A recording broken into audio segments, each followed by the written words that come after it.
Okay, let's unpack this. Welcome to the deep dive. Sometimes the figures who really shape things are kind of hidden in the margins of history.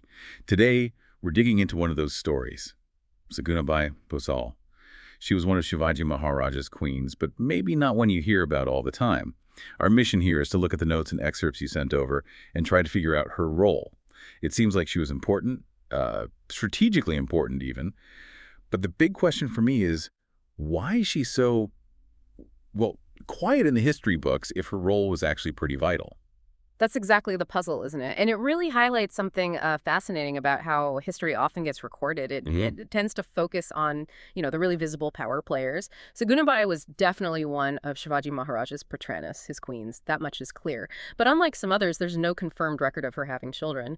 And the major historical texts, they're pretty vague on her father's name or exactly where her family came from. That silence itself tells us quite a bit, actually. Okay, so if she wasn't from some major documented royal line, where do we think she came from? And, what does that imply about why she mattered? Well, the general consensus among historians is that she almost certainly came from a Maratha Sardar family, a chieftain's family. These families usually held what's called a jagir, essentially a land grant, probably somewhere in western Maharashtra or nearby areas that were often under the Bijapur Sultanate at the time. And that context is key. Shivaji was actively challenging Bijapur, right? So her marriage, it seems, wasn't about grabbing huge political power directly or, securing the succession through a son. Historians often call it a noble alliance. Right, a noble alliance. That sounds maybe less dramatic, but you're saying it was still really important, especially back then, in Shivaji's early days. Oh. How so?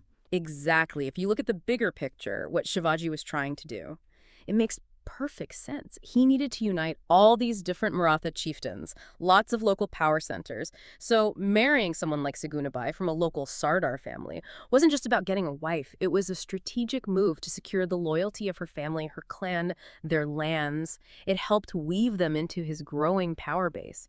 It's a quieter strategy, maybe, but super effective for building unity.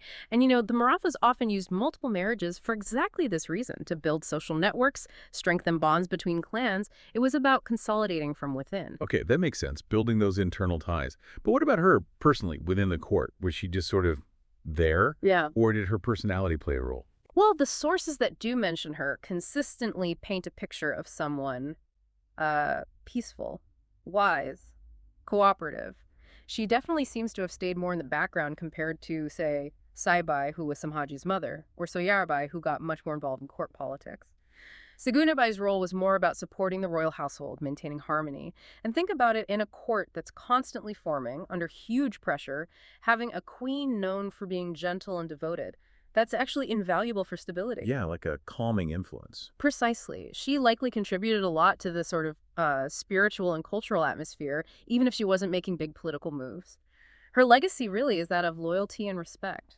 Her marriage was a small but integral piece of Shivaji's very careful strategy, uniting clans, keeping the court balanced. Quietly, yes, but significantly contributing to the rise of the Maratha Empire.